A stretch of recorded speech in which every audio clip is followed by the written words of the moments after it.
24। গত কয়েকদিন ধরেই বীরভূমের অন্যতম শিক্ষা প্রতিষ্ঠান Birbhum institute of engineering and technology মালিকানা বদল বা বিক্রি হয়ে যাওয়া চাপানোতর চলছিল জেলা জুড়ে। আর সেই সমস্ত জল্পনা এবং অভিযোগকে কার্যত নস্যাৎ করে দিয়ে মঙ্গলবার এক সাংবাদিক সম্মেলনে আসল সত্য সামনে আনলেন কলেজের পরিচালন সংস্থা ইন্ডিয়ান সেন্টার ফর অ্যাডভান্সমেন্ট এবং রিসার্চ অ্যান্ড এডুকেশনের সম্পাদক মলয় মুখোপাধ্যায়। তার স্পষ্ট দাবি, কলেজ বিক্রি হয়নি, বরং প্রতিষ্ঠানের ভবিষ্যৎ এবং কর্মীদের স্বার্থ সুরক্ষিত করতে এক দক্ষ সংস্থার হাতে এর পরিচালনার দায়ভার তুলে দেওয়া হয়েছে।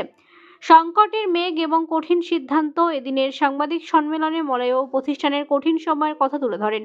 তিনি অত্যন্ত জানান যে করোনা মহামারীর সময় থেকেই কলেজের আর্থিক কাঠামোই টান পড়েছিল, কারণ ছাত্রছাত্রীর সংখ্যা অনেক কমে গেছে। কলেজের ছাত্রছাত্রীদের মাইনে থেকেই কলেজের আর্থিক ক্ষমতা, তাই সেই সময় থেকেই কর্মীদের সম্পূর্ণ বেতন মেটানো সম্ভব হয়নি। এমনকি চলতি আর্থিক বর্ষের জুলাই মাস থেকেও শিক্ষক-শিক্ষাকর্মীদের বেতন বকেয়া রয়েছে।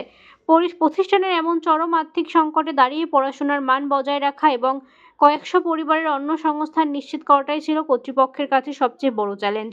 মলয় মুখোপাধ্যায় বলেন যে আমরা বহুবার বহু রকম চেষ্টা করে কলেজের সমস্যার সমাধান করে এর মান আগের মতো করে উঠতে পারেনি। আমাদের ডাকে কার্যত কেউ সেভাবে সাড়া দেননি।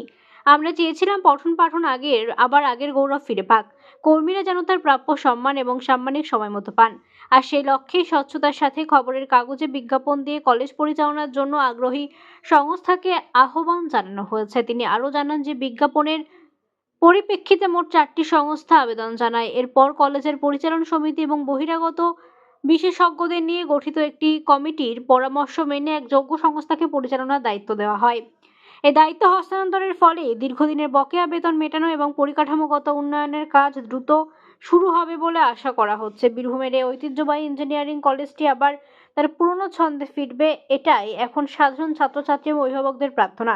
মিথ্যে অভিযোগের পাহাড় ডিঙিয়ে বিআইটি আবার শিক্ষার মূল স্রোতে ফিরুক, এমনটাই চাইছেন জেলার বিদগ্ধ সমাজ। ওইটা করেছিল এই কবে করেছিল কি নিয়ে সাংবাদিক বলছেন? দেখুন, আমরা যেটা বলতে বাধ্য হলাম সেটা হচ্ছে গত 7 তারিখে জগন্নাথ চট্টোপাধ্যায় তিনি একটা প্রেস মিট করেছিলেন এবং প্রথমে তিনি ফেসবুকে লাইভ করেছিলেন, পরে প্রেস মিট করেছিলেন এবং সেখানে তিনি বিআইটি কলেজের সম্বন্ধে বেশ কিছু তথ্য সাধারণ মানুষকে সামনে তুলে ধরেছেন। সেইটারই আজকে জবাবই বলুন বা তার উত্তরই বলুন, সেই জন্য আমরা করবো না করেও আজকে কিন্তু এই প্রেস মিটটা করতে বাধ্য হলাম, কারণ মানুষের কাছে একটা ভুল বার্তা যাচ্ছে। আমরা প্রথমেই বলি যে বিআইটি কলেজটা দীর্ঘদিনের কলেজ এবং অত্যন্ত সুনামের সঙ্গে এই কলেজটি কিন্তু দীর্ঘদিন ধরে পরিচালিত হয়ে এসছে এবং এখান থেকে অনেক ছেলেমেয়ে পাশ করে বেরিয়ে গেছে, এটা জগন্নাথবাবু বলেছেন।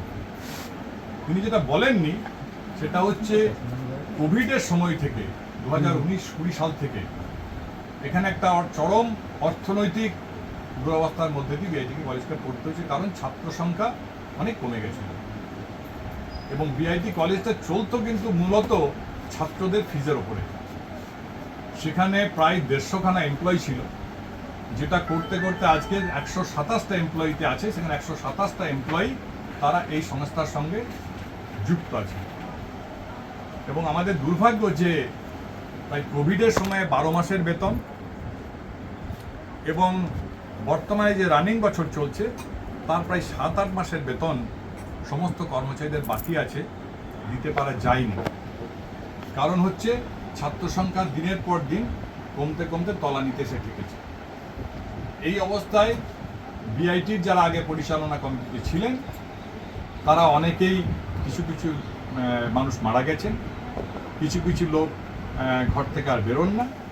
সেই অবস্থায় দাঁড়িয়ে বিআইটির যে মূল সংস্থা আইকেয়ার, সেই আইকেয়ার সংস্থায় প্রেসিডেন্ট হিসেবে পার্থ মুখোপাধ্যায়, সেক্রেটারি হিসেবে আমি মলয় মুখার্জি, ডাইরেক্টর হিসেবে দেবশ্রী চক্রবর্তী, যিনি ওই বিআইটি কলেজের দায়িত্বে আছেন, এবং বিআইটির যে গভর্নিং বডি সেই বডির চেয়ারম্যান পুষ্পিতা রঞ্জন ভট্টাচার্য।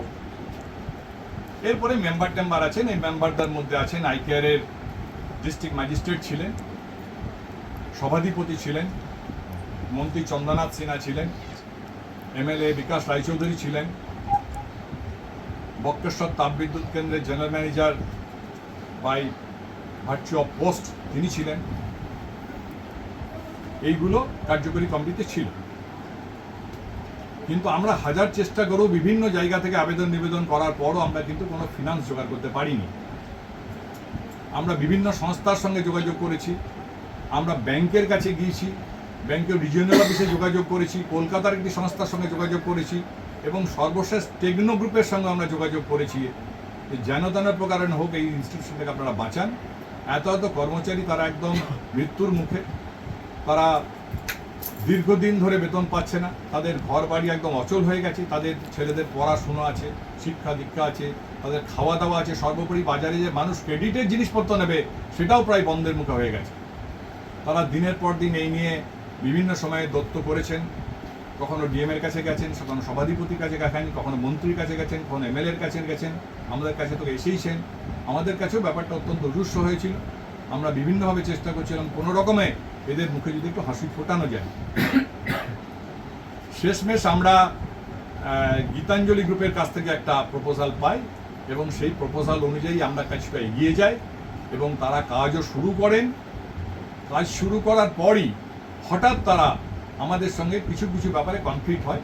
যেমন ম্যানেজমেন্ট নিয়ে, ম্যানেজমেন্টে ওদের কিছু দাবি ছিল যাতে আমাদের পুরনো যারা ম্যানেজমেন্টের কমিটিতে ছিলেন, যথা ডিস্ট্রিক্ট ম্যাজিস্ট্রেট থেকে শুরু করে এমএলএ থেকে মন্ত্রী থেকে বিকেপির চেয়ারম্যান থেকে শুরু করে এরা সবাই কিন্তু অ্যাডভাইসারি কমিটিতে চলে যাবে এবং এই কমিটিতে শুধু থাকবে একমাত্র সেক্রেটারি পুরনো কমিটি, বাকি যারা ফিনান্সিয়াল লস বহন করতে পারবে তারাই এই কমিটিতে থাকবে, যে কমিটি আগামী দিনে চালাবে এই বিআই। তাতে আমাদের আপত্তি ছিল। এই আপত্তি থাকার কারণে ওদের সঙ্গে আমাদের একটা কনফ্লিক্ট তৈরি হয়। ওরা কাজ বন্ধ করে দেন, তারপরে একটা আমাদের ডাইরেক্টরকে চিঠি দেন, তাতে প্রায় 16 লক্ষ টাকা ক্লেম করে যে আমরা এই খরচা তোমাদের ওখানে করেছি, এই টাকাটা আমাদের দিয়ে দেওয়া হয়, তা নাহলে আমরা আইনের আশ্রয় নিতে বাধ্য হবো। এবং আমাদের সঙ্গে সমস্ত সম্পর্ক তারা ছিন্ন করে দেয়। তারা হোয়াটসঅ্যাপ গ্রুপে আমাদেরকে বাদ দিয়ে দেয়। এরপর একদম স্ট্যাগনেন্ট স্টিলের অবস্থা হয়ে যায়। তারপর আমরা বিভিন্নভাবে আবার নতুন করে অন্যান্য সংস্থার সঙ্গে যাতে আমরা যোগাযোগ করতে পারি তার চেষ্টা করি এবং লাস্ট আমরা এই অ্যাডভার্টাইজমেন্ট আমরা আনন্দবাজার পত্রিকায় করেছিলাম, যে অ্যাডভার্টাইজমেন্টে আমরা চেয়েছিলাম যে এমন কোনো ফিনান্সিয়াল এজেন্সি আসুক যারা আমাদের সঙ্গে কাঁধে কাঁধ মিলিয়ে জয়েন্ট ভেঞ্চার হিসেবে ওই জায়গার ডেভেলপমেন্ট করবে এবং ওই জায়গার ইনস্টিটিউশনাল হাবটাকে আরও ভালো পরিমাণে তৈরি করবে, যাতে বীরভূমের এই গর্বটা আবার নতুন তুলনায় ফিরে আসে। সেই মতন আমরা অ্যাডভার্টাইজমেন্টে লিখেছিলাম যে expression of interest for joint venture agreement. তাতে আমরা কি কি চেয়েছিলাম? আমরা চেয়েছিলাম the primary object of this partner with a qualified entity to leverage mutual expertise and resources for the holistic development, operation and management of a state-of-the-art engineering institution. The partnership aims to enhance educational quality, infrastructure and industry linkage, not to make any bar, restaurant, hotel, anything else. Scope কি ছিল এখানে? The selected joint venture partner will be expected to collaborate on, but not to limited to, the following areas: infrastructure development, establishment of new courses, academic programs in the vacant land, building areas to ensure greater footfall of students, development of a sustainable financial income model, operational management of the college, clearance of all the existing financial liabilities of the institute, retention of jobs with pay scale of all the present employees of the institutional, ensuing necessary promotion, scopes and retirement benefits for all the employees, curriculum development and faculty recruitment support, obtaining necessary approvals, accreditation from relevant regulatory bodies. এতে আমরা কি বললাম? আমরা বললাম ওইখানে শুধুমাত্র educational hub করতে হবে, তোমরা জয়েন্ট ভেঞ্চারে এসো, কোনো কর্মীকে ছাঁটাই করা চলবে না, কাউরির বেতন কমানো চলবে না, কাউকে অন্য কোথাও ট্রান্সফার করা চলবে না। এইটা দেওয়ার পর আমরা প্রপোজালগুলো পেলাম।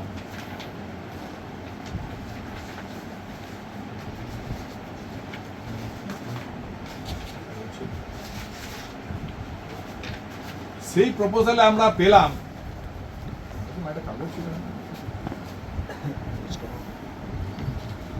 দিয়ে জগন্নাথ চট্টোপাধ্যায় একটা প্রেস নোট দিলেন এবং বললেন যে প্রায় 87 একর জমি 2 কোটি টাকায় বিক্রি করা হয়েছে। স্যার, এই ঘটনার সঙ্গে আপনারও নাম তিনি যোগ করলেন, বিষয়টা নিয়ে স্যার কি বলবেন? এটা ঠিক কথা নয়। গোটা ঘটনাটা যে আমি জানি, তাহলে ব্যাপারটা বলি। মানে আমি যাকে দেখে যার আদর্শে বড় হয়েছি, আমার প্রয়াত পিতৃব্য কাকু ডক্টর রমারঞ্জন মুখোপাধ্যায়, ওনার ড্রিম প্রজেক্ট ছিল এই ইঞ্জিনিয়ারিং কলেজটা। তৎকালীন সভাধিপতি ব্রজ মুখোপাধ্যায় এবং উনি ইঞ্জিনিয়ারিং কলেজটা বহু কষ্ট করে গড়ে তুলেছেন। কলেজটা ভালোই চলছিল। তারপরে হঠাৎ মানে আমাকে ওরা, মানে রমারঞ্জন মুখোপাধ্যায়ের মৃত্যুর পর আমাকে ওনারা মেম্বার করে নেন। আমি যথেষ্ট সম্ভব সাহায্য করি। তখন আমি যথেষ্ট, আমাদের কোনো ক্ষমতা তো নেই, আমরা পলিটিক্যালিও কোনোভাবে ইকুইপ নই, অন্যভাবে ইকুইপ নই, অর্থতেও ইকুইপ নই। এখন যতটুকু সাহায্য আমরা করতাম, ইতিমধ্যে হলো কি, মানে আমাদের ছাত্র ভর্তি কোভিডের পর থেকে খুব কম হতে লাগলো। কলেজটার মূল রেভিনিউই ছিল ছাত্র ভর্তির টাকা।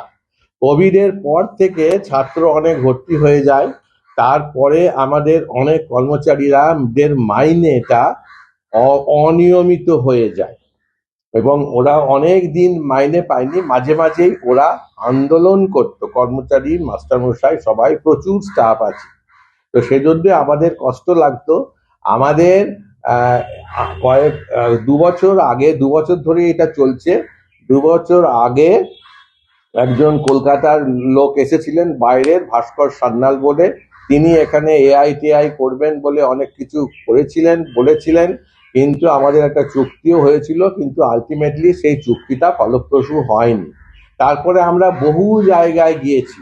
নতুন কমিটি, আইকেআরের একটা কমিটি থাকে, 3 বছর পরে পরে পাল্টায়।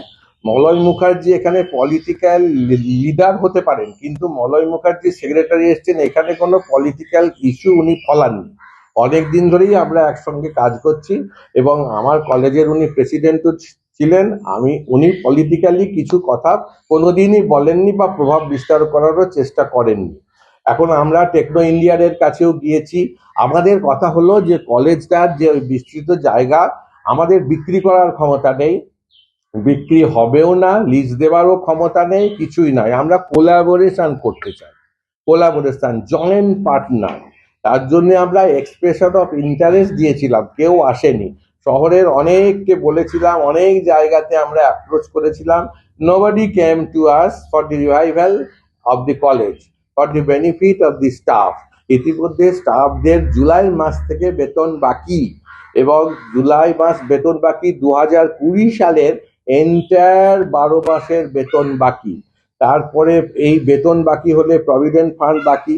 যারা রিটায়ার করেছিলেন ওনাদের আমরা রিটায়ারমেন্ট বেনিফিট কিছু কিছু মিটিয়েছি, কিছু কিছু মেটাতে পারিনি। এই রকম কিছু আমাদের ধার ছিল, ব্যাংকে কোনো লোন টোন নেই। তখন আমরা কমিটিতে সিদ্ধান্ত নিয়েছিলাম যে জয়েন্ট ভেঞ্চার করব। আমরা আমাদের বিআইটির মতনই থাকবে, বিআইটির ম্যানেজমেন্টের মতো থাকবে। এই যে আমাদের বিস্তৃত জায়গা, এখানে নার্সিং কলেজ হতে পারে, এখানে অন্য কিছু কলেজ হতে পারে, এখানে প্রাইভেট ইউনিভার্সিটি হতে পারে।